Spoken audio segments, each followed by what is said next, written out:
রব তার পছন্দের মানুষগুলোকে একটু কষ্টে রাখেন। আল্লাহ তার পছন্দের মানুষগুলোকে একটু কষ্টে রাখেন। আমি দেখেছি যে সমস্ত মানুষ আল্লাহকে বেশি স্মরণ করে তারা একটু কষ্টে থাকেন। আর বিষয়টা শুধুমাত্র এমন নয় যে রবকে স্মরণ করেন বলেই কষ্টে থাকেন। বিষয়টা এমন যে কিছু মানুষ কষ্টে থাকেন এই জন্যে আল্লাহকে স্মরণ করেন। তবে একটা কথা তোমার কাছে স্পষ্ট হওয়াটা জরুরি, একটা বিষয় তোমার কাছে স্পষ্ট হওয়াটা জরুরি, যে পৃথিবীর পরিচালক, এ পৃথিবীর নিয়ন্ত্রক, আমাদের জীবনের নিয়ন্ত্রক, আমাদের সৃষ্টিকর্তা, উপরওয়ালা রব আল্লাহ আমাদেরকে একটু বেশিই ভালোবাসেন, আমাদেরকে একটু বেশিই পছন্দ করেন। তাই আমাদেরকে পরীক্ষা নিয়ে থাকেন কোনো কিছু থেকে বঞ্চিত করার মাধ্যমে।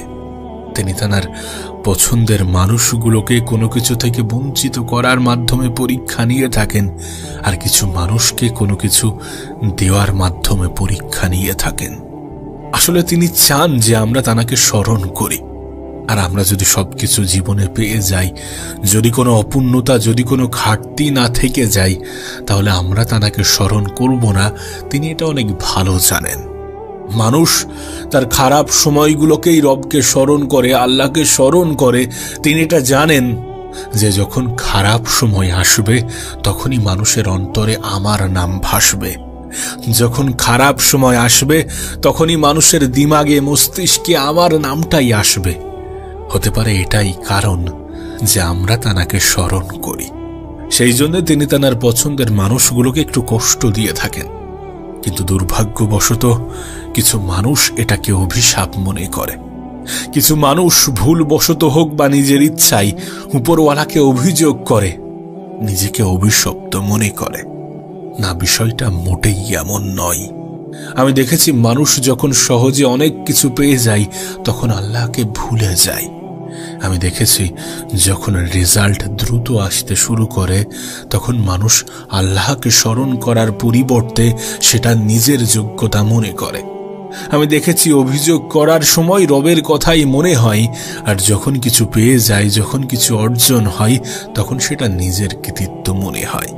আমরা যখন কিছু পেয়ে যাই তখন কিন্তু এমনটা ভুলি না যে নিজের সামান্য চেষ্টা আর সম্পূর্ণটা উপরওয়ালার ইচ্ছা, আমার রবের ইচ্ছা। যদি এমনটা বলতাম তাহলে হয়তো আল্লাহ খুশি হয়ে আরো অনেক কিছু দিয়ে দিত। তুমি একবার ভেবে দেখো, মানুষ যখন কিছু অর্জন করে তখন কি বলে, কতটা মেহনত করেছি আমি, কতটা পরিশ্রম করেছি, এগুলো করতে, এগুলো পেতে কতটা মেহনতের প্রয়োজন পড়ে তুই জানিস? এমন কথাগুলো কিভাবে আসে যখন এই পৃথিবীর সমস্ত কিছু স্বয়ং সৃষ্টিকর্তা পরিচালনা করে, স্বয়ং রব পরিচালনা করে, তখন এই কথাগুলো কিভাবে আসে? ভালো মানুষের জীবনে দুঃখ, কষ্ট, অভাব, অনাটন বেশি থাকে কেন জানো? কারণ আল্লাহ চান যে এই ভালো মানুষগুলো যেন তাঁকে সর্বক্ষণ স্মরণ করে, যেন সর্বক্ষণ তাঁকে মনে রাখে। মানুষের ঈমান বড়ই দুর্বল, আমাদের ঈমান বড়ই দুর্বল, যখন তখন যেখানে সেখানে নষ্ট হয়ে যেতে পারে। সমাজের দিকে তাকালে তুমি বুঝতে পারবে যে এক শ্রেণীর মানুষ নেতা মন্ত্রীকে উপরওয়ালার জায়গাতে বসিয়ে দিয়েছে। হ্যাঁ, কিছু মানুষ এমনটা আছে যারা মনে করে যে তাদের নেতা, তাদের মন্ত্রী সমস্ত কিছু। বিষয়টা এমন নয়। তানার জীবনটা উপরওয়ালার দ্বারাই পরিচালিত হয়। তিনি যদি তোমাদেরকে কিছু উপকার করে থাকেন সেটা তানার দায়িত্ব। এমনটা নয় যে তারা তোমার উপরে দয়া করছে, তাদেরকে সেই জন্যই নিয়োগ করা হয়েছে। তাই তাদের সাথে সৃষ্টিকর্তার জায়গাটাকে গুলিয়ে ফেলো না। তারা কিছু দেওয়ায় সেটাকে এতটা প্রশংসায়, এতটা মাথায় তুলে দিও না যে স্বয়ং উপরওয়ালাও লজ্জা পায়। এমনটা কি হয় না? এমনটা কি হচ্ছে না? এমনটা হয়, আর এমনটাই হচ্ছে। মানুষ প্রয়োজনের থেকে বেশি কিছু পেয়ে গেলে তখন সেটাকে নিজের ক্ষমতা, নিজের কৃতিত্ব মনে করছে। মানুষ জীবনে সহজে কিছু পেয়ে গেলে তখন স্বয়ং উপরওয়ালাকেই ভুলে যাচ্ছে, তখন স্বয়ং আল্লাহকেই ভুলে যাচ্ছে। কিন্তু যখন কোনো কিছু থেকে বঞ্চিত হচ্ছে, যখন জীবনটা একটু কঠিন মনে হচ্ছে, তখন সে আবার রবকে স্মরণ করছে। আর উপরওয়ালা চান যে কিছু মানুষ তাঁকে সর্বক্ষণ স্মরণ করুক, কিছু মানুষ তাঁকে মনে রাখুক। তিনি হয়তোবা চান যে তার কিছু পছন্দের মানুষ তাকে সর্বক্ষণ স্মরণ করুক, তাই কিছু মানুষের জীবন তিনি একটু কঠিন বানিয়ে রাখেন। কিছু মানুষের জীবন সহজ হওয়া সত্ত্বেও একটু কঠিন করে দেন, বা তার অন্তরে এটা অনুভব করান যে তাদের জীবনটা একটু কঠিন। কিন্তু বাস্তবতার দিকে তাকালে দেখা যাবে তাদের থেকেও কঠিন জীবন অনেক মানুষ কাটাচ্ছে। তারা যে জীবনটা পেয়েছে সে জীবনের স্বপ্ন অনেক মানুষ দেখছে। আমরা যে মনে করি যে তিনি আমাদের অবস্থানকে পরিবর্তন করে রেখেছেন, বিষয়টা এমন নয়। হতে পারে তিনি আমাদেরকে পরীক্ষা নিচ্ছেন কোনো কিছু থেকে বঞ্চিত করার মাধ্যমে, যে আমরা আমাদের খারাপ সময়ে অভিযোগ করি নাকি প্রশংসায় লিপ্ত হই, আমরা আমাদের খারাপ সময়ে তাকে স্মরণ করি নাকি ভুলে যাই। আবারও বলছি, আমাদের আল্লাহ আমাদেরকে পরীক্ষা নেন, কখনো কিছু দেওয়ার মাধ্যমে, আবার কখনো কিছু থেকে বঞ্চিত করার মাধ্যমে। তিনি দেখতে চান ভালো সময়ে কতজন মানুষ প্রশংসা করে, কতজন মানুষ স্মরণ করে, কতজন মানুষ শুকরিয়া আদায় করে। তিনি দেখতে চান খারাপ সময়ে মানুষের ব্যবহারটা কেমন হয়ে থাকে। তবে বিশ্বাস করো, কেন জানি না আমার মনে হয় যে রব তার পছন্দের মানুষগুলোকে একটু হলেও কষ্ট দেয়, একটু হলেও কষ্টতে রাখে, কারণ তিনি চান তারা যেন তাকে সর্বক্ষণ স্মরণ করে। হ্যাঁ, তারা যেন তাকে সর্বক্ষণ স্মরণ করে। রব তার পছন্দের মানুষগুলোকে একটু কষ্টে রাখেন। আল্লাহ তার পছন্দের মানুষগুলোকে একটু কষ্টে রাখেন। আমি দেখেছি যে সমস্ত মানুষ আল্লাহকে বেশি স্মরণ করে তারা একটু কষ্টে থাকেন। আর বিষয়টা শুধুমাত্র এমন নয় যে রবকে স্মরণ করেন বলেই কষ্টে থাকেন। বিষয়টা এমন যে কিছু মানুষ কষ্টে থাকেন এই জন্য আল্লাহকে স্মরণ করেন। তবে একটা কথা তোমার কাছে স্পষ্ট হওয়াটা জরুরি, একটা বিষয় তোমার কাছে স্পষ্ট হওয়াটা জরুরি, যে পৃথিবীর পরিচালক, এ পৃথিবীর নিয়ন্ত্রক, আমাদের জীবনের নিয়ন্ত্রক, আমাদের সৃষ্টিকর্তা, উপরওয়ালা রব আল্লাহ আমাদেরকে একটু বেশিই ভালোবাসেন, আমাদেরকে একটু বেশিই পছন্দ করেন। তাই আমাদেরকে পরীক্ষা নিয়ে থাকেন কোনো কিছু থেকে বঞ্চিত করার মাধ্যমে। তিনি তার পছন্দের মানুষগুলোকে কোনো কিছু থেকে বঞ্চিত করার মাধ্যমে পরীক্ষা নিয়ে থাকেন, আর কিছু মানুষকে কোনো কিছু দেওয়ার মাধ্যমে পরীক্ষা নিয়ে থাকেন। আসলে তিনি চান যে আমরা তাকে স্মরণ করি। আর আমরা যদি সবকিছু জীবনে পেয়ে যাই, যদি কোনো অপূর্ণতা, যদি কোনো ঘাটতি না থেকে যায়, তাহলে আমরা তাকে স্মরণ করব না। তিনি এটা অনেক ভালো জানেন। মানুষ তার খারাপ সময়গুলোকেই রবকে স্মরণ করে, আল্লাহকে স্মরণ করে। তিনি এটা জানেন যে যখন খারাপ সময় আসবে তখনই মানুষের অন্তরে আমার নাম ভাসবে। যখন খারাপ সময় আসবে তখনই মানুষের দিমাগে, মস্তিষ্কে আমার নামটাই আসবে। হতে পারে এটাই কারণ যে আমরা তাকে স্মরণ করি। সেই জন্য তিনি তার পছন্দের মানুষগুলোকে একটু কষ্ট দিয়ে থাকেন। কিন্তু দুর্ভাগ্যবশত কিছু মানুষ এটাকে অভিশাপ মনে করে।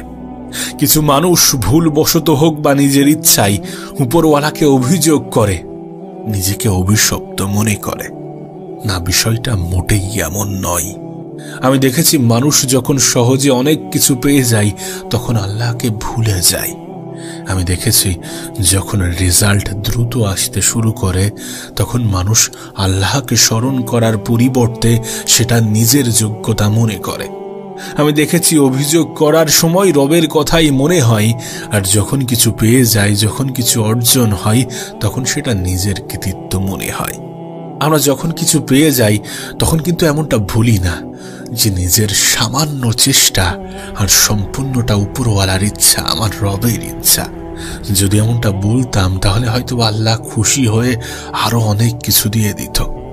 তুমি একবার ভেবে দেখো, একবার দেখো মানুষ যখন কিছু অর্জন করে তখন কি বলে, কতটা মেহনত করেছি আমি, কতটা পরিশ্রম করেছি, এগুলো করতে, এগুলো পেতে কতটা মেহনতের প্রয়োজন পড়ে তুই জানিস? এমন কথাগুলো কিভাবে আসে? কিভাবে আসে যখন এই পৃথিবীর সমস্ত কিছু স্বয়ং সৃষ্টিকর্তা পরিচালনা করে, স্বয়ং রব পরিচালনা করে, তখন এই কথাগুলো কিভাবে আসে? ভালো মানুষের জীবনে দুঃখ কষ্ট অভাব অনাটন বেশি থাকে কেন জানো? কারণ আল্লাহ চান যে এই ভালো মানুষগুলো যেন তাকে সর্বক্ষণ স্মরণ করে, যেন সর্বক্ষণ তাকে মনে রাখে। মানুষের ঈমান বড়ই দুর্বল, আমাদের ঈমান বড়ই দুর্বল, যখন তখন যেখানে সেখানে নষ্ট হয়ে যেতে পারে। সমাজের দিকে তাকালে তুমি বুঝতে পারবে যে এক শ্রেণীর মানুষ নেতা মন্ত্রীকে উপরওয়ালার জায়গাতে বসিয়ে দিয়েছে। হ্যাঁ, কিছু মানুষ এমনটা আছে যারা মনে করে যে তাদের নেতা তাদের মন্ত্রী সমস্ত কিছু। বিষয়টা এমন নয়। তানার জীবনটা উপরওয়ালার দ্বারাই পরিচালিত হয়। তিনি যদি তোমাদেরকে কিছু উপকার করে থাকেন সেটা তানার দায়িত্ব। এমনটা নয় যে তারা তোমার উপরে দয়া করছে। তাদেরকে সেই জন্যই নিয়োগ করা হয়েছে। তাই তাদের সাথে সৃষ্টিকর্তার জায়গাটাকে গুলিয়ে ফেলো না। তারা কিছু দেওয়াই সেটাকে এতটা প্রশংসায় এতটা মাথায় তুলে দিও না যে স্বয়ং উপরওয়ালাও লজ্জা পায়। এমনটা কি হয় না? এমনটা কি হচ্ছে না? এমনটা হয়, আর এমনটাই হচ্ছে। মানুষ প্রয়োজনের থেকে বেশি কিছু পেয়ে গেলে তখন সেটাকে নিজের ক্ষমতা নিজের কৃতিত্ব মনে করছে। মানুষ জীবনে সহজে কিছু পেয়ে গেলে তখন স্বয়ং উপরওয়ালাকেই ভুলে যাচ্ছে, তখন স্বয়ং আল্লাহকেই ভুলে যাচ্ছে। কিন্তু যখন কোনো কিছু থেকে বঞ্চিত হচ্ছে, যখন জীবনটা একটু কঠিন মনে হচ্ছে, তখন সে আবার রবকে স্মরণ করছে। আর উপরওয়ালা চান যে কিছু মানুষ তাকে সর্বক্ষণ স্মরণ করুক, কিছু মানুষ তাকে মনে রাখুক। তিনি হয়তোবা চান যে তানার কিছু পছন্দের মানুষ তাকে সর্বক্ষণ স্মরণ করুক, তাই কিছু মানুষের জীবন তিনি একটু কঠিন বানিয়ে রাখেন। কিছু মানুষের জীবন সহজ হওয়া সত্ত্বেও একটু কঠিন করে দেন, বা তার অন্তরে এটা অনুভব করান যে তাদের জীবনটা একটু কঠিন। কিন্তু বাস্তবতার দিকে তাকালে দেখা যাবে তাদের থেকেও কঠিন জীবন অনেক মানুষ কাটাচ্ছে। তারা যে জীবনটা পেয়েছে সে জীবনের স্বপ্ন অনেক মানুষ দেখছে। আমরা যে মনে করি যে তিনি আমাদের অবস্থানকে পরিবর্তন করে রেখেছেন, বিষয়টা এমন নয়। হতে পারে তিনি আমাদেরকে পরীক্ষা নিচ্ছেন কোনো কিছু থেকে বঞ্চিত করার মাধ্যমে, যে আমরা আমাদের খারাপ সময়ে অভিযোগ করি নাকি প্রশংসায় লিপ্ত হই। আমরা আমাদের খারাপ সময়ে তাকে স্মরণ করি নাকি ভুলে যাই। আবারও বলছি, আমাদের আল্লাহ আমাদেরকে পরীক্ষা নেন, কখনো কিছু দেওয়ার মাধ্যমে, আবার কখনো কিছু থেকে বঞ্চিত করার মাধ্যমে। তিনি দেখতে চান ভালো সময়ে কতজন মানুষ প্রশংসা করে, কতজন মানুষ স্মরণ করে, কতজন মানুষ শুকরিয়া আদায় করে। তিনি দেখতে চান খারাপ সময়ে মানুষের ব্যবহারটা কেমন হয়ে থাকে। তবে বিশ্বাস করো, কেন জানি না আমার মনে হয় যে রব তার পছন্দের মানুষগুলোকে একটু হলেও কষ্ট দেয়, একটু হলেও কষ্টতে রাখে, কারণ তিনি চান তারা যেন তাকে সর্বক্ষণ স্মরণ করে। হ্যাঁ, তারা যেন তাকে সর্বক্ষণ স্মরণ করে।